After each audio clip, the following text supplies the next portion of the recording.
ಬಳಪ ಹಿಡಿದ ಭಗವಂತ ಇರುತ್ತಾನೆ ನಮ ಸುತ್ತ ಅವತಾರ ನಾನಾ ರೂಪವೋ ಹಣೆ ಬರಹ ತಿದ್ದಿ ಬರೆಯಲು ಕತ್ತಲೆಯಿಂದ ಬಂತ ನಮ್ಮ ಕೈಯ ಹಿಡಿಯುತ್ತ ಕರೆದೊಯ್ದ ಬೆಳಕು ತೋರಲು ಭಯವಾಗಿ ಗದರೋದು ನಮ್ಮ ಬೆಳೆಸಲು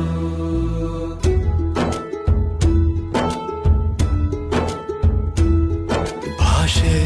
ಅಮೃತ ಕುಡಿಸೋ ತಾಯಾಗಿ ಭಾಷೆ ಅಮೃತ ಕುಡಿಸೋ ತಾಯಾಗಿ ಭವಿಷ್ಯ ಬರೆವಂತ ತಂದೆ ನೋವಾಗಿ